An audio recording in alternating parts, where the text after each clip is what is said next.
Welcome to the deep dive. Today, our mission is pretty laser focused. It is. We're tearing into a full review of the PNY RTX 5060 EPIC-X. You've probably seen the marketing triple fans, ARGB bling, Blackwell architecture. All pitched as the go-to mid-range card. Exactly. For competitive 1080p gaming, we're going to unpack those claims and see if it, really offers that next-gen value. Or if they cut some corners to hit that price point. Okay, so let's get into it. PNY is really banking on speed here. They're leveraging that new Blackwell architecture. And they keep mentioning fast GDDR7 memory. Right, and the AI features like DLSS 4.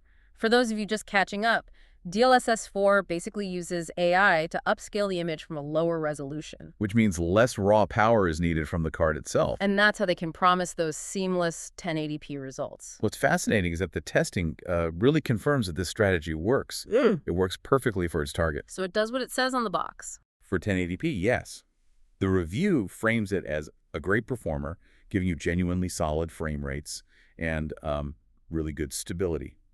In games like Fortnite, it was hitting around 110 FPS, no problem. That's pretty compelling for that audience. But speed is one thing, stability is another. Here's where it gets interesting for me.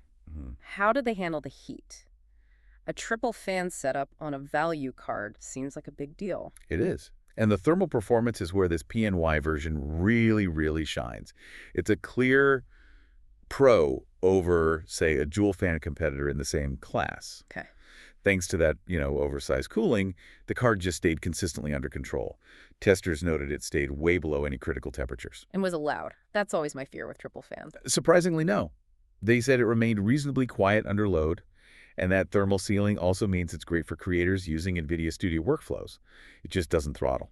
That's a strong case for value then. Excellent cooling, good performance. Which leads right to the big question. It's a trade-off. The trade-off. What did they have to sacrifice to hit this price? Every piece of hardware has a limit.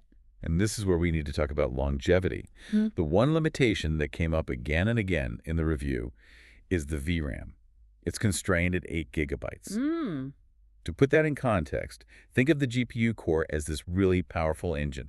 The VRAM is like the size of the workbench for the mechanic. Right. A big engine is kind of useless if the workbench is too small to lay out all the parts. So 8 gigabytes is a small workbench. What does that actually mean when you're playing a game? It means the card runs out of fast memory Right. to store things like high-resolution textures. So even if the GPU core can handle the work... There's nowhere to put the data. Exactly.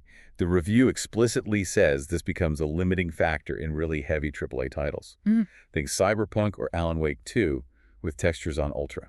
So you're not just losing a few frames then? No, it's worse. You'll see the game stutter like it's catching its breath because the system is desperately trying to shuffle data in and out of that limited space. So what does this all mean, really? That 8GB VRAM ceiling basically kills any chance of future-proofing a rig, doesn't it? For the next several years, yeah. If you plan to push heavy AAA games at max settings anytime soon, you should be looking at 12 or even 16 gigabyte options right now. Yep. So if we connect this to the bigger picture, the PNY RTX 5060 EPIC-X is a fantastic choice for its class today.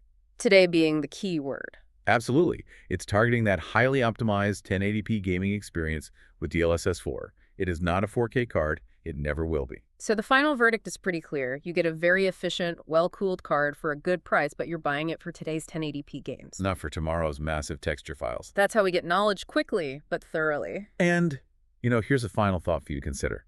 When a component is excellent for today, but has a known ceiling, like this 8 gigabyte VRAM limit, does that just force you to be smarter with your graphics settings? A more focused approach. Or does it just confirm that paying more for VRAM is really the only true investment in long-term hardware planning?